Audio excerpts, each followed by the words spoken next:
The Vox Markets Podcast with Justin Waite. Nothing in this podcast is intended as investment advice, and the people in this podcast may hold positions in the stocks they talk about. Do not buy anything based solely on a tip or recommendation. Please do your own research.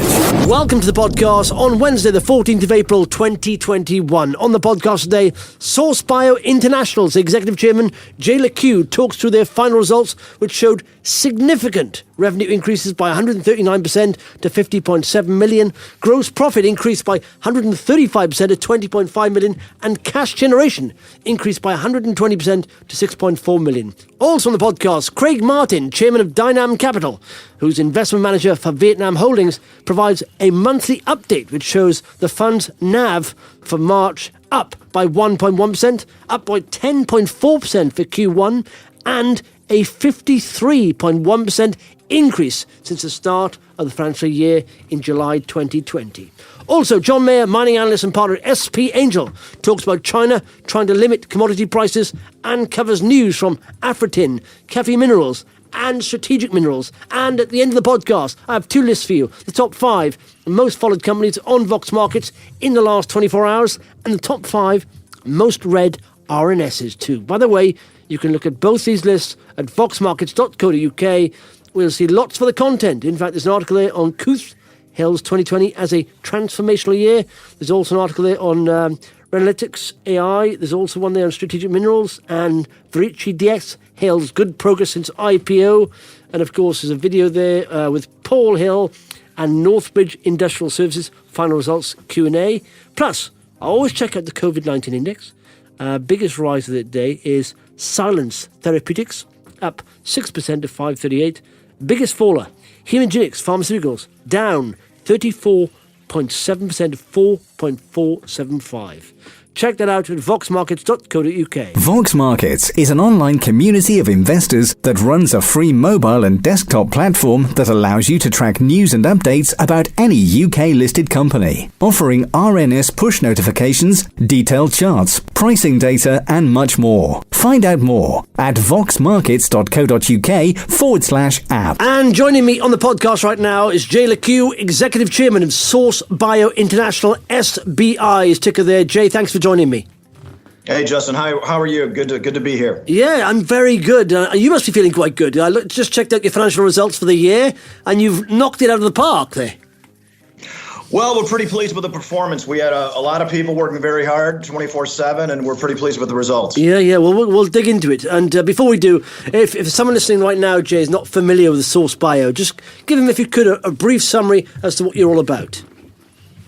Yeah, sure. I mean, SourceBio is a leading provider of laboratory services to blue chip pharma, NHS, and private hospitals.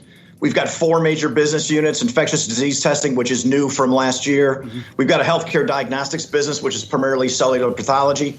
We've got a genomics testing business and a stability storage business, which is shelf life testing for drug products and consumer products. Yeah, absolutely. Marvelous stuff. Okay, so full year results ended the 31st of December. Let's start off with, we'll break it down to financial, operational, and then post-period, if we can. So let's go with financial highlights. And I like to look at companies with double-digit percentage rises. You've got triple-digit percentage rises there. Take us through some of the highlights, if you could, Jay. Well, it's primarily COVID-driven. I mean, we knew coming into the beginning of the COVID pandemic that it was going to impact our cellular pathology business as elective surgeries were put on sort of hold or delayed significantly. We decided to pivot into COVID testing, and we were able to leverage our accreditations with the UCAS and our ISO 15189 status with the NHS and the DHSC to quickly put together a solid COVID testing services offering, which we were able to do. So it's really primarily that. Our cellular pathology business did get impacted a bit. Our genomics business actually recovered relatively well, given that we got hit in Q2, and then our storage business got hit a bit. But that's a strong business with a strong recurring revenue stream. So we're seeing that, recovering, post this lockdown that we're in. Yeah. And so your revenue increased by 139% to 50.7 million. Yes. Yes. Gross profit 135% to 20.5 million. Adjusted EBITDA increased 369% to 14.2 million. That's impressive. And I suppose people are asking, like you said, you were able to pivot into this. And is this a short opportunity window you got, Jay? And can you pivot back out if you need to? What's the deal? Well, that's a good question. We see it as a little bit longer than we originally did. A lot of people, even at the IPO back in October, were thinking, okay, it's going to be one and done, and it's going to be a spike. The vaccine's going to come, and it's all going to be over. We're increasingly seeing, and hearing that's not going to be the case. I mean, you've got variants. You've got the vaccine rollout doing very well, but not everyone's going to get it. You've just got a much longer runway here for this, we believe, and we're gearing up to support it, not only in 21 and 22, but probably tailing off in 23, 24. There's a study that was just done by Boston Consulting Group that looked at this, European countries and the U.S. and said, definitely it's going to peak in late 21, early 22, and then there'll still be demand for testing in 23, 24, especially around travel and when you need to, get on a plane, you've got to have a PCR test. Yeah, absolutely. So you think, and then when it does peak, like you say, and it'll slowly taper off, like I said, you pivoted into this very quickly. So other parts of the business will take up the slack, will they? Well, actually, certainly they will, especially the cellular pathology business, which was growing at 40% a year prior to COVID. Okay. Q1 of 2020, it grew 80% over prior year. So there's just a increasing demand for outsourced pathology services that we're sort of positioning ourselves for and have been. Now you've got the backlog of elective surgeries, which is going to create even more demand. So we're going to see that business really, really take off. I think another really important point here is we're generating a lot of cash, and we're intending to use that cash for acquisition. So we want to put, businesses that support our current base businesses and add those on, sort of do a bolt on, and then that'll increase the value of the company. So yeah, it's nice to have the COVID. It is sort of even if it's a 3-4 year opportunity, to generate cash, we are going to put that cash to work, plowing it back into the business. Yeah, but it says a lot about the business. When you pivot like that, like you said, and it pays off so well, did you expect it to do so well? I mean, honestly, we didn't expect it to do as well as it did, but I will credit everybody in the company, especially the Nottingham team, for just over-delivering 24/7. I mean, we had a lot of work, and we delivered. So it was impressive to see. Yeah, absolutely. And so, looking forward now, if you could say over the next 12 months to 3 years, what's your thoughts there? What are you looking at? Well, over the next 12 months, I think we're going, one thing we're also doing, talk about pivot, we're pivoting now into other types of testing. Yeah. So we have PCR, we're good at it, we're going to continue to offer it.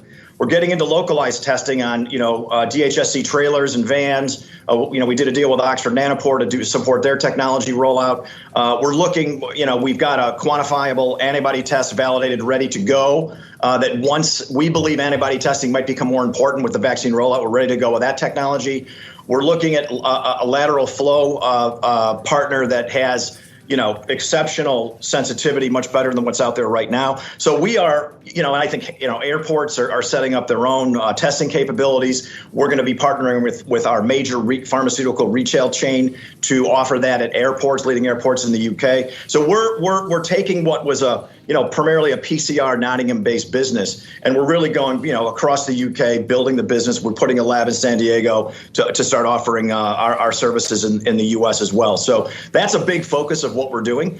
Certainly, we think the cellular pathology business will come back in H2. That's kind of what we're thinking, and if it does, we're ready for it. Genomics is doing well, and then stability storage obviously is needs to turn around. I mean, it was impacted by the shutdown, and certainly acquisitions. We're looking at it. We've got a short list. We don't want to get too detailed right now because nothing's that firm, but we are looking to build a business with acquisitions going forward as well. Yeah. And I suppose the technology that enables this testing is useful for other things, isn't it? Yeah, I mean, PCR has been around a long time, and we were able to develop it for COVID. And, we're not the only people that are doing testing for, COVID testing with PCR. We just happen to have had a very good relationship with the NHS and DHSC. We've got, like I said, UCAS accreditation, which is very important. And we've got some solid partners that are helping us further develop the business. Yeah, absolutely. Marvellous stuff. Well, Jay, it's nice to talk to you, and like I say, you've knocked it out of the park with those results, but if someone's listening right now, likes the sound of the progress you're making, but are not yet following the story, could you give them 3 quick reasons why they should hit that follow button and add SourceBio to their watch list, please? Well, I think, I might even give you 4. I'll give you 3 right Go now. for it. I think number 1, we are uniquely positioned to capitalize on this ongoing pandemic in a way that many companies aren't. We're going to take the cash generated from that and use it to build a business. That's a long-term growth opportunity. We've got a cellular pathology business that is poised to go back to significant growth rates. And I am I'm a shareholder in the business, so I'm definitely invested in the business. Yeah, absolutely marvelous. Jay, it's good to chat to you, and hopefully we'll catch up in the not too distant future. Thank you very much. That'd be great. Thank you. The Vox Markets podcast with Justin Waite. And joining me on the podcast right now is Craig Martin, Chairman of Dynam Capital, Investment Manager of Vietnam Holdings. VNH is ticker there. Craig, thank you for joining me. Pleasure, Justin. Great to be with you again. Yeah, and you've, of course, announced released your monthly investor report, and we'll talk about that in a bit. But quickly explain, if you could, Craig, what Vietnam Holding is all about. Well, Vietnam Holding is a Vietnam-focused fund. We're listed on the main board of the London Stock Exchange under the ticker VNH.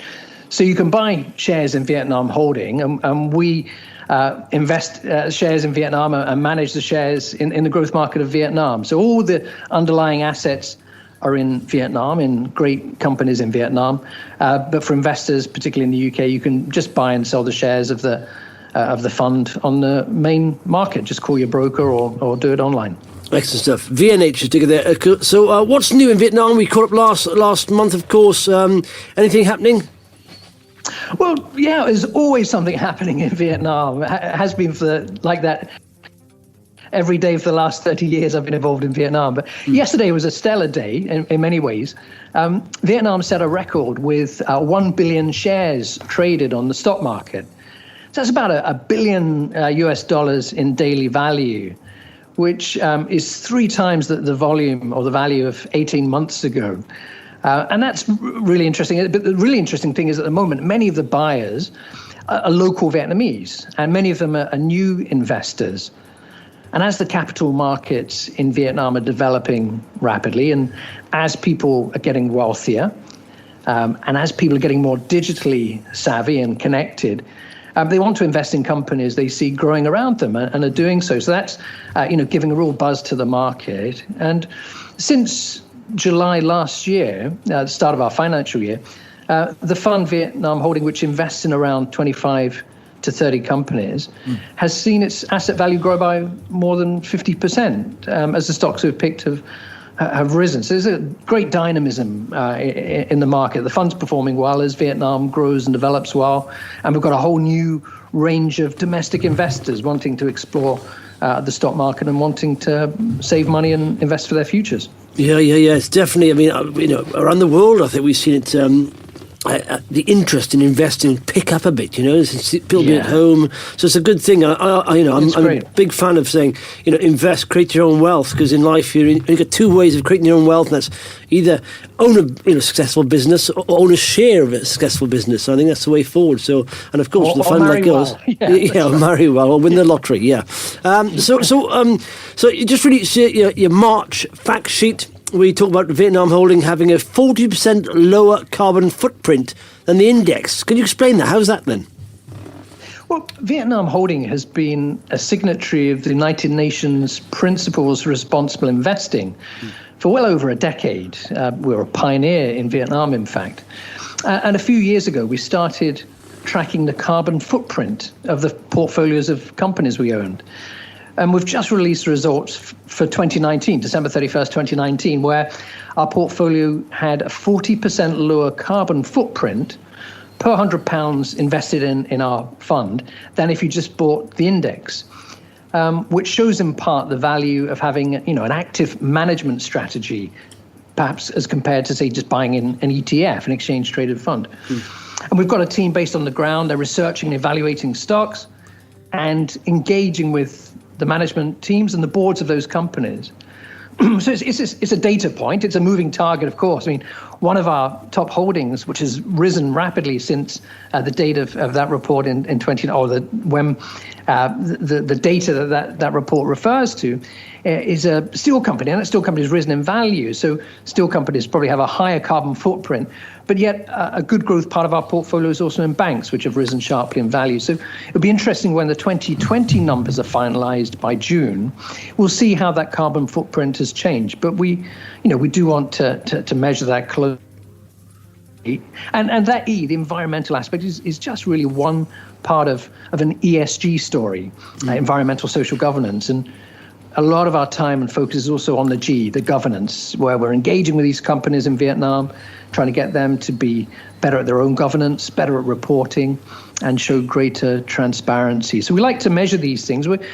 In our focus, we're not sacrificing investment returns for, quotes, doing good, but we want to be a responsible investor. We want to do more. We want to measure more and report more on the sustainability aspects of our investment. And that's just going to get increasingly important across the world, but also in places like Vietnam.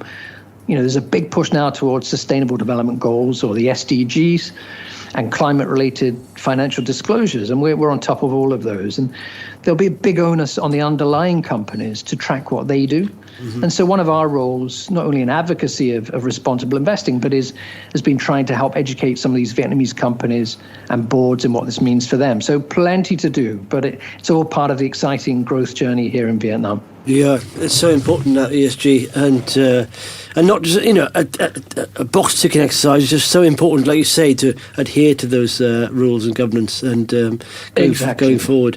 Excellent stuff. Great, as always. If someone's listening to this, likes the sound of what you're doing, but are not yet following the story, please give them 3 quick reasons why they should hit that follow button on your page on Vox Markets and add Vietnam Holding to their watch list, please. Great. Well, firstly, Vietnam Holding trades at a 20% discount to the net asset value of the stocks in the portfolio. So for each pound of value, you only spend 80 pence if you're buying into that. Secondly, about 40% of the stocks we hold are actually at a discount to the Vietnam market, i.e. we could sell those stocks at a premium. So there's actually embedded value there. And thirdly, we reckon the earnings growth of the companies in our portfolio somewhere between 20 and 25%, yet on a price to earnings of only 10 to 12 times. So there's tremendous growth and there's value. So there's 3 good reasons to follow and look more closely at Vietnam Holding. Marvellous stuff, Craig. Good to chat to you, and hopefully we'll catch up in the not too distant future. Thanks very much. Looking forward to it. Thanks, Justin. Cheers. The Vox Markets Podcast with Justin Waite. And joining me on the podcast right now is John Meyer, mining analyst and partner at SP Angel. You all right, John? Yes, I'm good. Thank you. What's this about you saying that, in fact, I'm generally feeling a bit more bullish towards the economy. I think our vaccination figures are looking good. Things are opening up. It's I don't know what you're thinking there, John, but I mean, I know, is still working from home. Is your plan to go back into the office on May the 17th, almost just less than, what is it, for 33 days away now? Are you going to go back into the office? I'm going back in next week for a few days. Okay. So we're going to limit the number of people in the office at any one point in time, but we are all drifting back in one way and another. And look, it's important to help the young guys in the office because they still need to learn.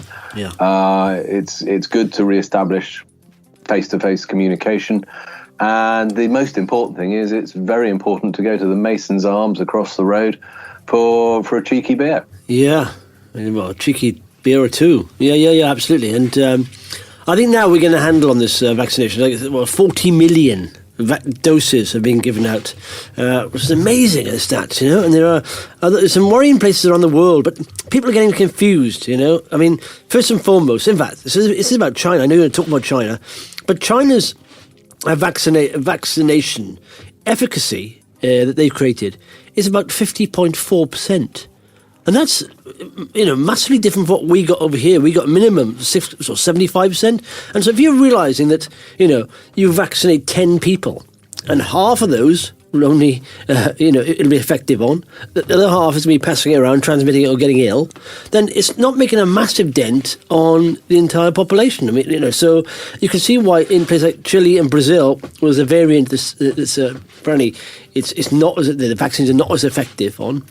It's spread like wildfire, especially if you've only got efficacy of only 50%. So it's a bit worrying. But different case over here. We are using better vaccines. You see, there are quality vaccines, different quality of vaccine, isn't it? Which it's affecting, I suppose.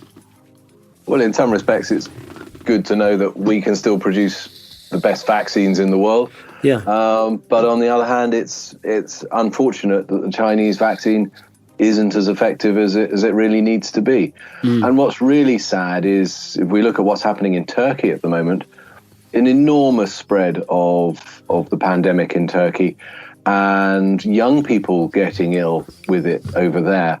We don't know the reasons for that. Same as Brazil, yeah, because apparently, the reasons is that apparently, of course, they've started with the most vulnerable people, which are older age groups.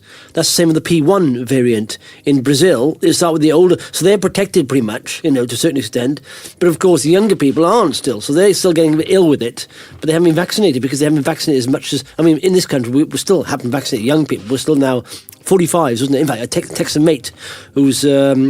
I've had my vaccination, but the BBC came through on the app yesterday saying we're now open. Breaking news, opening 45 plus. I texted him and he said, boom, booked it straight away, and he's doing it today, and that was yesterday. So yeah, we're still not down at that level. But I suppose it's just about vaccinations, isn't it? Some people, the younger people, are not getting vaccinated, and that P1 variant, I think, I don't know what they got over in Turkey, but it seems like it's a bit more, dangerous, effective on younger people as well. It's hitting them a bit more, So I didn't know about Turkey. Turkey's bad, is it?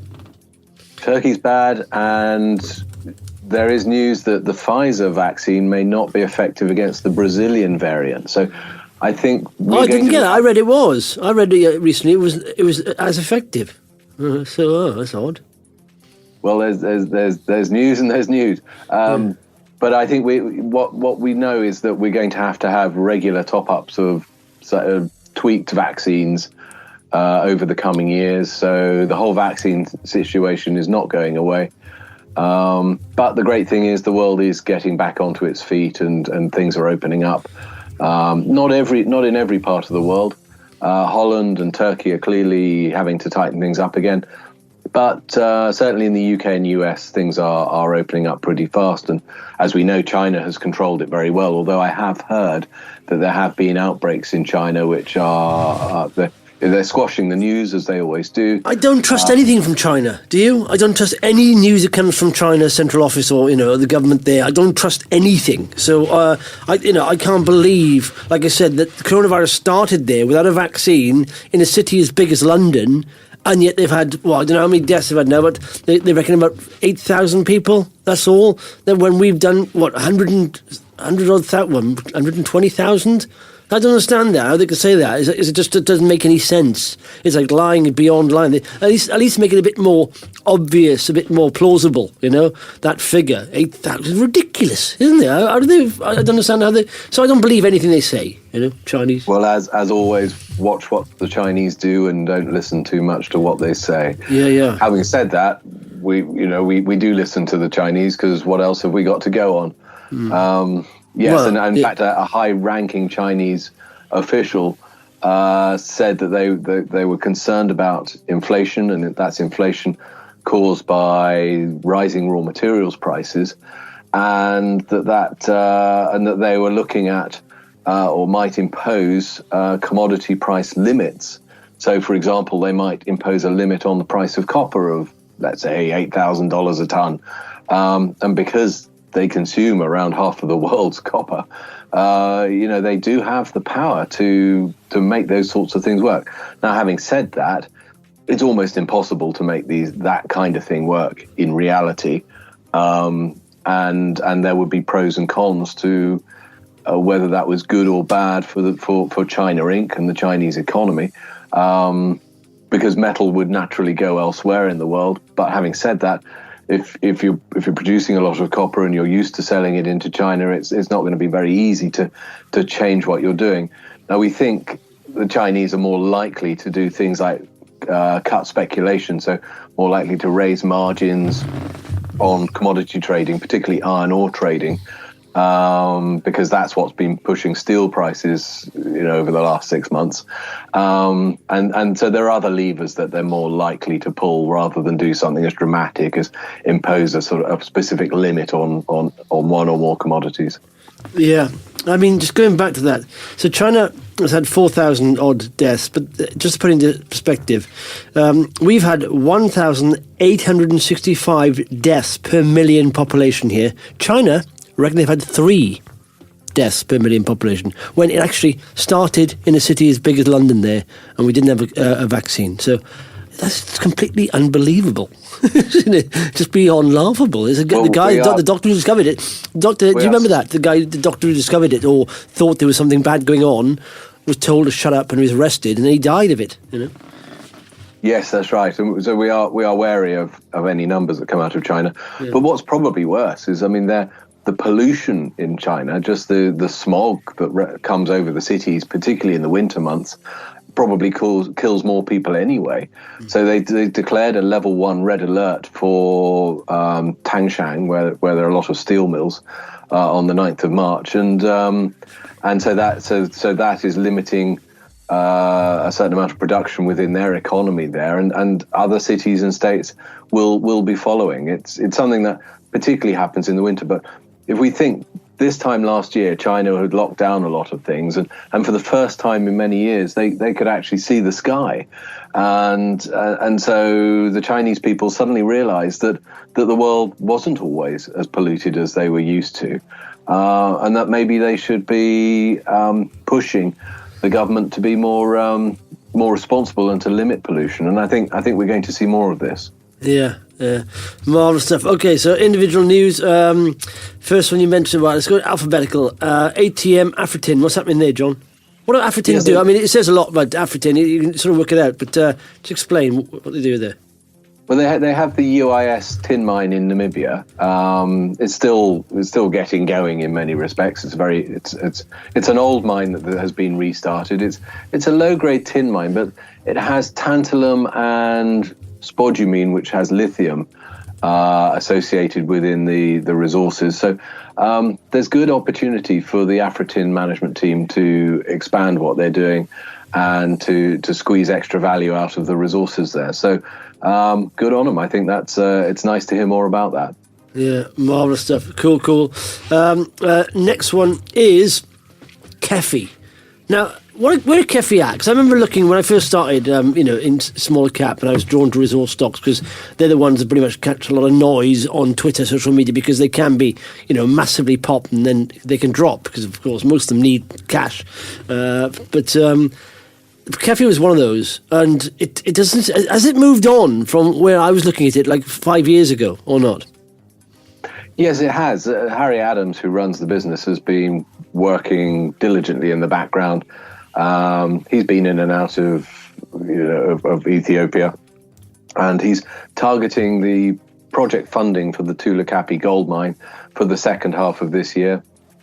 They're also drilling at the Hawa project in Saudi Arabia. So they've got quite a lot going on. They've got a new mineral resource at the Hawa project, 19 million tons at 0.9% copper, which is a nice start, to be perfectly honest. So that's, he's adding value on two fronts there. Look, Ethiopia's had its issues. It's taken a long time to get things together, but Harry's got a plan to get the money together to get it into production. So they're trying to pull together $221 million. They're proposing $100 million of equity and subordinated debt, including Ethiopian government project equity there. So look, I don't think the stock market's going to be suddenly hit by a $100 million equity issue from Kefi Minerals, because that wouldn't be realistic. But no, the equity will come in from a variety of different sources, and that will support $140 million worth of senior debt to back that. Yeah, is that going to happen? I mean, it goes to I always look at jurisdiction now, and I didn't pay a lot of attention to it, but I find sometimes resource companies based in questionable jurisdictions in Africa it just takes so long and you realise what's going on behind the scenes, and maybe sort of these kind of rituals, or you have to meet the village elders and buy them a goat or a cow or some kind of nonsense. It takes so long, and in the end, you'd be better off going for maybe a safer jurisdiction, but the stock may be a bit more pricey. Isn't that the case? Well, this has taken a long time, partly because the previous management of the deposit. Yeah, but that was a long time ago, wasn't it? Yeah, they went for a very large scale project, and in fact, this needed to be optimized and refined, and that's what's happened. And it's not been easy trying to pull the financing together, and hopefully it will work this time. Yeah, but surely Harry must think, I haven't got many years left in life compared to how long they just these kind of projects, how long they take. You think, I just want to move on to something else where we can be a bit more productive, So fair play sticking in there for that long, because it's hard work, isn't it? If you're not getting things done. In the mining sector, tenacity and determination are very important things, and stuff does take longer. I mean, if you build a house, for example, everything always takes longer and costs more. Yeah, but if you build a house in Ethiopia, it'll take longer there, I suppose, because you have to get certain permissions from elders or whatever, and it takes long. Governments around the world are slow anyway, but in certain countries, it's glacial, isn't it? Well, strangely enough, in Africa, often things get done quite quickly because they're very keen on the jobs, and they're really quite pragmatic in many respects. And so long as you get past the old pink palm tax idea, which of course nobody's allowed to pay anymore, everyone's fine with it. So explain the pink palm tax. Well, there are still people holding their hands out for extra payments, and in fact, it was. Bribery was tax deductible in France till only a couple of years ago. So it's but as we know, no one's allowed to do that anymore, and certainly listed companies are very careful not to make those sorts of payments. And once everybody knows that bribery is not acceptable and is not being paid, then everything seems to happen anyway. Yeah. Cool. Okay. And the last one with a bit of news out is Strategic Minerals, SML's ticker there. What's the news there, John? It's good old Strategic Minerals. Been a bit unloved in recent months. And in fact, they sell magnetite from their Cobre project in New Mexico in the USA. So revenues from that have risen quite nicely, $770,000 in the last quarter. So that's quite nice. 13,000 tons of magnetite sold. They did have a hiccup with that last year, so it's good to see sales back on track. And remember, they've got their Lee Creek copper project, which they're pushing ahead on. So we're looking forward to further news on that and on the cash flow to come out of Lee Creek going forwards. And remember, they also own the Redmoor tin tungsten copper project in Cornwall. And again, that looks like a project that has reasonable potential to go ahead in future years. Yeah, marvellous stuff. And what's your thoughts on the commodity super cycle, John? You confident in it happening? Well, yes. I mean, with copper just knocking on $9,000 a ton, I mean, it's mining companies are having a fantastic time.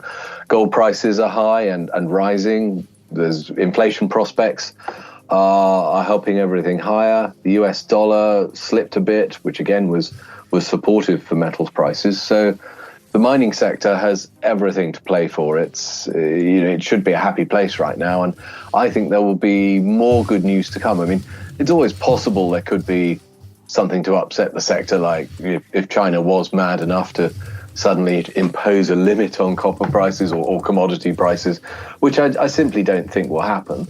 I think they put out these sorts of stories in order to try and depress any speculation that's out there. And of course, we know the Chinese are the biggest speculators on the planet.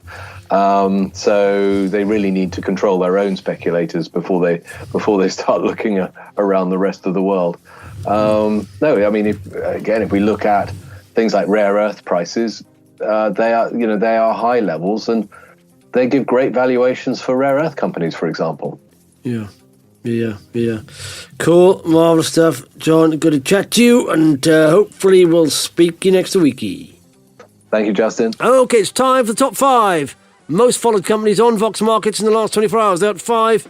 Equals Group, up 0.6% to 43.5. At 4, Corecell, down 13.33% to 1.95. Was Regency Mind, of course. At 3, Futura Medical, up 2.64% to 53.55. And at 1, Clear Leisure Group, up 13.21% to 3 pence. And at 1, it's Valerium Blockchain PLC, VLRM. Right there, yeah, I can't see the move in that price on that yet. Also, let's check out the most read and most liked RNSs on the Vox Markets platform. Of course, another list you can check out on the front page there. So, most liked is United Oil and Gas material upgrade to Abu Sinan reserves. The most read, Iconic Lab statement dispute with Greencastle. At 4, Orisu Mining, third quarter results. At 3, Napster Group, operation update. At 2, United Oil and Gas, material upgrade to Abu Sinan reserves. And at 1, Hemogenics, CDX option update. That's it for the podcast. Thanks for listening. Muchos appreciato. The Vox Markets Podcast with Justin Waite. Nothing in this podcast is intended as investment advice, and the people in this podcast may hold positions in the stocks they talk about. Do not buy anything based solely on a tip or recommendation. Please do your own research.